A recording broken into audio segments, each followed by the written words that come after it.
Hi, I'm back again. My name is Louise Clarke, and this is the second video that I'm making on how to stop using crack cocaine and reclaim your life. Today I want to look at what's going on inside your head. Often people pick up books or the information on the brain chemistry and they put it all back down again because the terminology used is so confusing if you're not trained in psychology or academia that sometimes you can become lost. I'm going to today simplify all those terminologies, and so that you can understand the quite simple process that's going on that's causing you to remain addicted. There's many parts to the brain, but the two main areas that I feel crack and cocaine and stimulants and many other drugs, but stimulant drugs are the main ones that we're concerned with, is the reticular formation and the hypothalamus. The first one I'd like to deal with is the reticular formation. The reticular formation is in the old part of the brain. It's where there's no real consciousness. It's like an instinctual level. The old part, we've got three levels of the brain. We've got the old part, the mid part, and the new part. The bit that looks like a walnut is the new part. But the old part, all animals have, even like worms and that. So it's very basic. And so in there is a particular formation. I am not up to date on the research done on the area, but when I was a student back in the 80s, I knew that they were doing research on cats, because it's an area concerned with awareness, with awakeness. They had electrodes in the cats and they'd get the cat to go to sleep, and that's quite easy because cats like to sleep. And then they would, once the cat was asleep, they'd stimulate that part of the brain and the cat would wake up. So they learnt that that part was to do with awareness. Now when you smoke crack cocaine or just snort coke, the first area it hits is the old part of the brain, and so the main part it hits first is the reticular formation. Because of this, what it does is wake you up. It wakes up everything in the brain. It wakes you up. Now the other bit of concern with reticular formation is that it also governs a very sort of abstract-y angle, which is like, I don't know, if you're in a party or something and someone says your name and no one else really hears your name, and you say, oh, did someone just say my name? But no one else really picks it up, and it's because it's a part that's in tune to, like, on a very deeper level.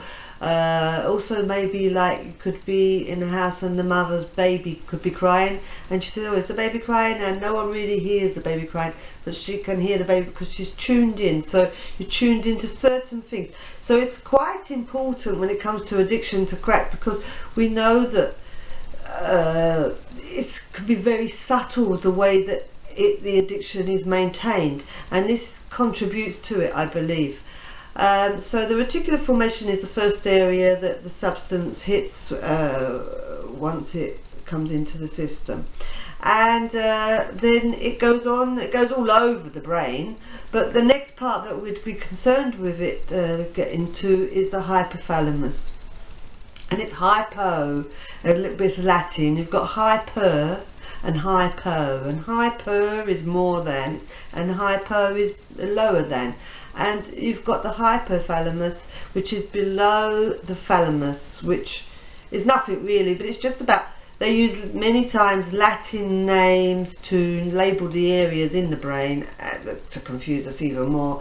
So I'm just telling you where it is in the brain. So now we're looking at the hypothalamus, and that area is concerned with needs, concerned with drives, concerned with what is essential to our life. So when nature made us, it made us to have the hypothalamus to govern drives to eat, to drink, to have sex, and then also it has an area in the hypothalamus that tells you you've had enough to eat and enough to drink and enough sex.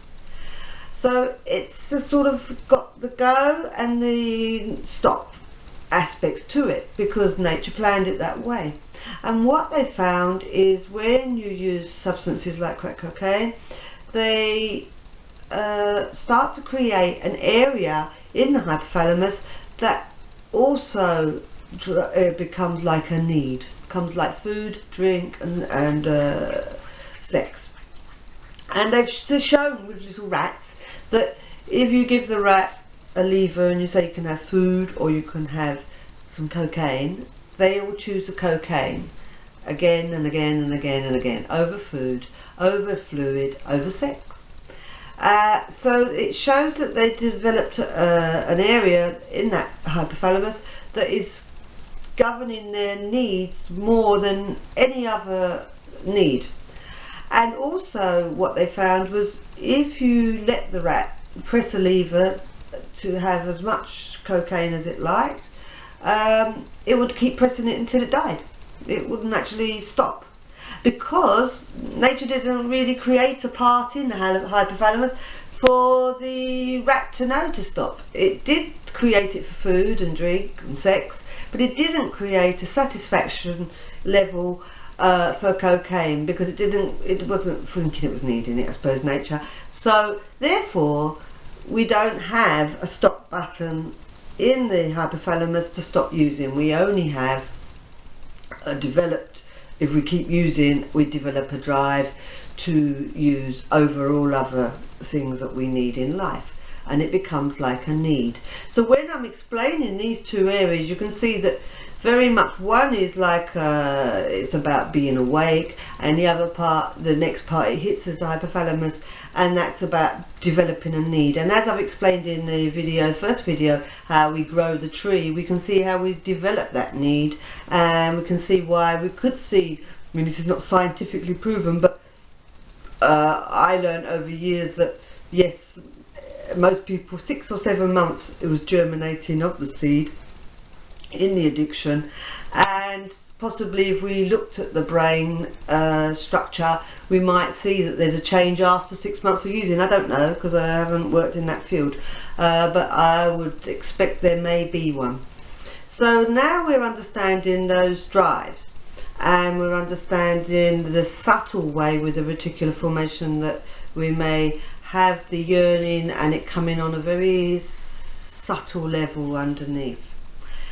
The next part we'd need to look at is the chemistry involved, and again the books will complicate things and make the chemistry sound so complicated that you just say no, I can't be bothered with that, but please be bothered. There's loads of neurotransmitters.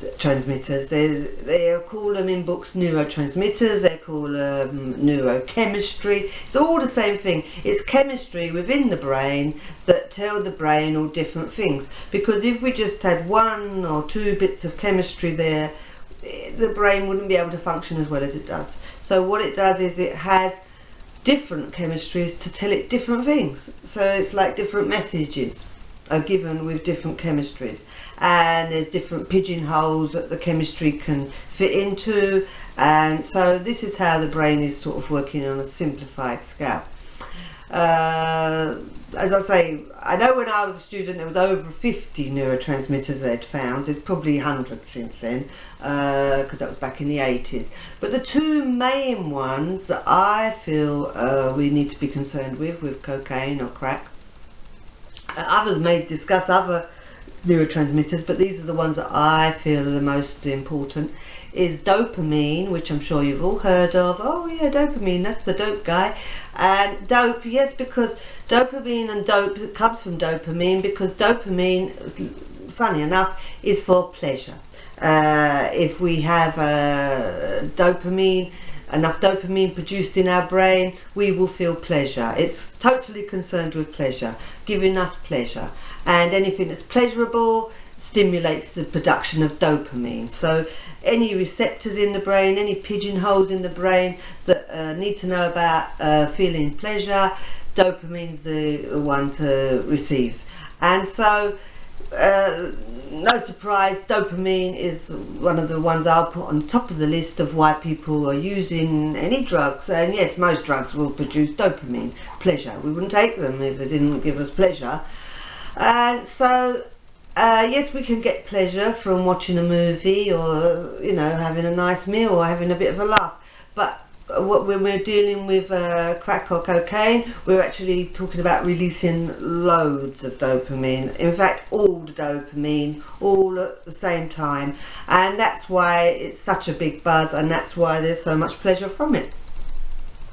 All well and good. So that's dopamine. But the other neurotransmitter that I'd say we need to look at is norepinephrine, which is a nice long one. And it'll be written on the screen. So norepinephrine is the opposite of dopamine in a sense, or not the opposite, but a bit of a tangent to. It's like it stops you getting depressed. It stops you getting depressed. If you didn't have dopamine in your body, in your brain, you'd get depressed, because dopamine is like a rubber ring in the sea of life.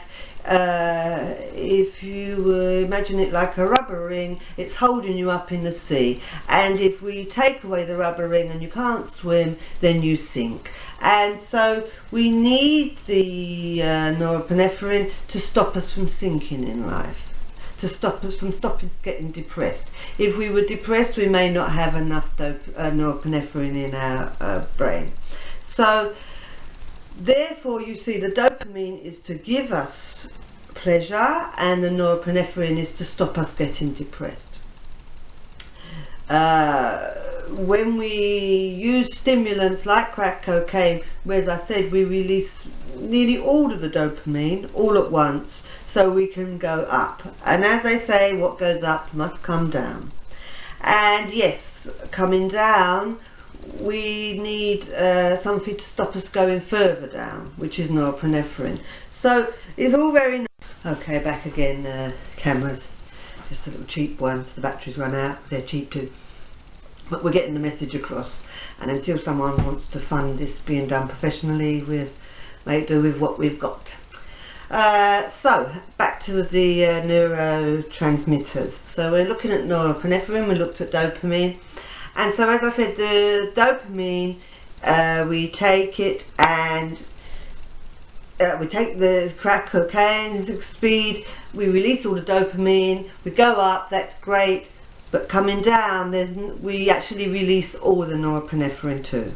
We don't really care about the norepinephrine maybe when we're going up, when we're going to take the drug, we're just concerned with getting the buzz. But coming down, then we sort of need those norepinephrine chemistries in our brain, because else we sink and go under. So it's not about even what goes up must come down, it's about what goes up comes crashing down and goes further down than you were to begin with. You may have been really depressed to begin back again.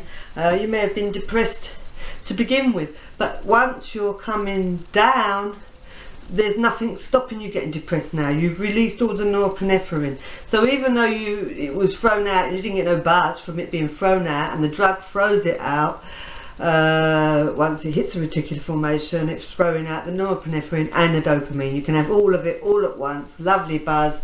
Now you're coming down, now it's not so nice because you're hitting the floor. And I don't need to describe it to a user, because I'm sure you know the speed that you come down at if you're a crack user. With cocaine it's a bit slower, so it's like, this is really where crack and cocaine differ, is crack will go up and straight back down, where cocaine will go up and down again. I can't really draw, but I'll show you a graph maybe on the screen when I put the video together in editing. So we'll stop there, put new batteries in and come back to you. Right. Okay, so now we know how the chemistry works, and if we explain a little bit of how the pathways in the body work. Light going off and on, I don't know why. Around the body, we have nerves travelling all around our body like a sort of motorway circuit. and the messages go from the brain to wherever the messages need to go. So the nerves go to everywhere, to the end of our fingers, to the end of our toes, and messages go all over the brain too. But when it comes to the brain, it's so complex that instead of just having these pathways that are the same all over the body, we have the chemistry also along the pathways to send specific messages, where the messages around the body will just be messages to say do or don't. So they travel along the neuro pathways, and I've got a drawing on my screen of a simple nerve cell, so I want to show you if I can. So here's a normal nerve cell, and a message comes in here and then travels along to the end. It's hard, I'm not the best with these cameras. It goes along to the end, to the synaptic button. So I'll show it in diagrams also with this video, but I wanted to show that to explain it. So where it comes in at the beginning, the message comes in, it gets stimulated in the body. It gets stimulated by electrical currents, but in the brain it gets stimulated by chemistry. And if there's enough stimulation in the body, either with the electrical currents to move limbs, or enough chemistry to trigger a reaction, then it does so, and it travels along the axiom, the path, to the ends where we've got what we call synaptic buttons, which also I'll show you diagrams of. And inside the synaptic buttons, and synapse just means space. So when they say synaptic button, they're just talking about a button that's well, it's tight, it's so minuscule you wouldn't be able to see it, you need a microscope to see it. But inside it is, it's like a little sack, and it contains all the different chemicals that it could possibly use. And if there's enough stimulation along the nerve axiom, and that's just a pathway, it's called an axiom, then it will release the chemical. So if there's enough chemical released, then it will pass the synaptic path, pass the space to the next nerve, and so it's like it messages on to the next one, to move along to the next one, to the next one, to the next one. And this is how the messages are passed throughout the body. So as I said before, with the use of stimulants, what we do is we trigger a release of all the chemicals in these synaptic buttons. So all the dopamine, all the norepinephrine, and other chemicals too. The ones you may have heard of nowadays, is quite a common one, is serotonin, but I don't really cover that. It is released, it governs sleep and sort of sanity in a way, but we don't need to concern ourselves with it. We need to concern ourselves with understanding the addiction, and the addiction is to do with seeking the pleasure and the crash, which I'll get to. So the nerves at the end have the synaptic buttons that release all the chemistry, and then they pass on to the next nerve and are received there by receptors. And these chemicals are like little keys, and they only fit in certain receptors that are correct for themselves. So dopamine is released and goes into dopamine receptors, norepinephrine is released and goes into norepinephrine receptors, and so they've all got different slots that they fit into. And nature has it all balanced, that if we're happy, then enough dopamine is released to pass on to the next nerve, and so forth, and keep us happily and balanced.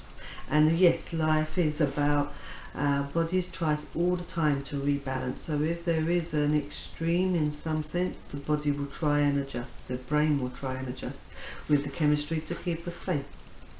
So when it comes to crack, we're asking, or cocaine, we're asking for an excessive release of these chemicals, and for the brain and body to be able to cope with it.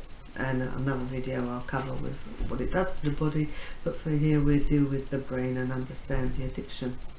Because not only do we develop after time the area of the hypothalamus, which I talked about, and develop a need for the drug, but also what happens is, because the body and the brain tries to rebalance and adjust to changes and extremities in life. Because of the overproduction of dopamine and norepinephrine, the receptors start to reduce. So where there may have been 100 receptors to pick up the dopamine and norepinephrine, now there'll be maybe 5. I'm giving these as rough numbers, they're not scientifically numbers, they're just saying that it significantly reduces to cope with the abundance of dopamine, with the abundance of norepinephrine. So as long as you continue to use, then it will rebalance itself, the body, and won't have too many receptors, because what happens is the receptors are saying, there's too much dopamine going on here, we need to reduce our reception of it.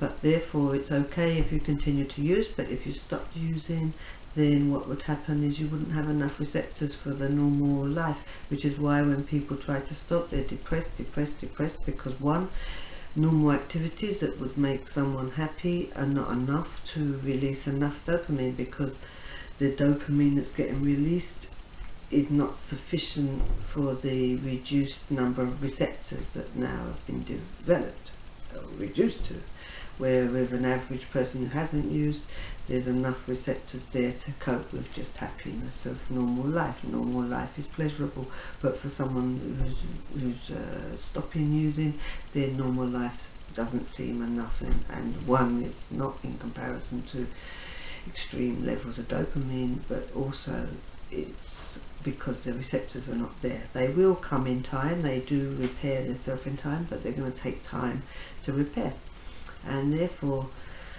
there is going to be this period of there's not going to feel enough dopamine, enough pleasure is being produced in life, and also because of the overproduction of norepinephrine, and therefore the brain, as the receptors have reduced their number of receptivity to the norepinephrine. Therefore as well, not only is it hard once you're stopping to receive pleasure from the little dopamine receptors you've got, you also have only got a few receptors for the norepinephrine. Therefore when you're sinking.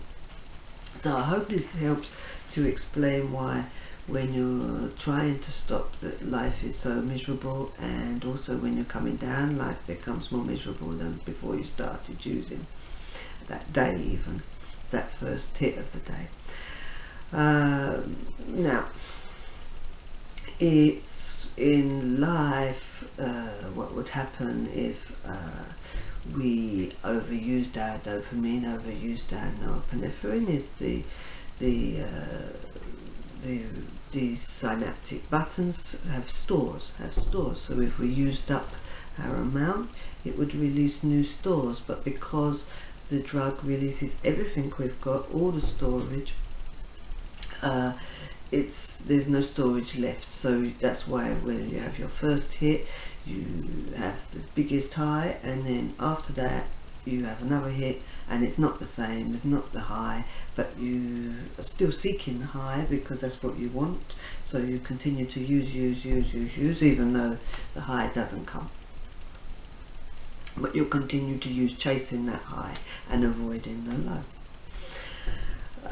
Also, what happens is, normally if dopamine and norepinephrine are transferred to the next synaptic button, they're received. Once they're received, they are sent back, the chemistry is sent back to the previous button they were released from. It goes into the space, into the synaptic space, and then received back. But what happens is when you use crack or cocaine, it actually changes the chemical structure. Even though they fit into the receptors of the other side, they're changed that when they try to return, they can't return. So because they can't return, there's no reuptake, as they'd call it in the books.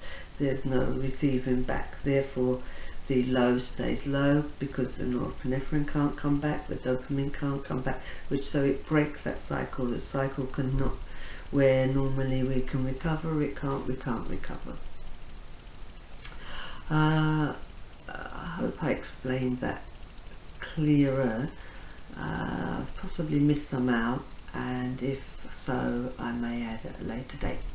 but I hope that helped to explain to you how the brain chemistry works and how this influences your addiction. And I think it does help to make sense of how the chemistry is responsible for the depressions that you feel after using, and also why the highs are so high and why the lows are so low. And so more videos will be coming, but for now I wish you well and hope you're getting past stage 1. Bye for now. Bye.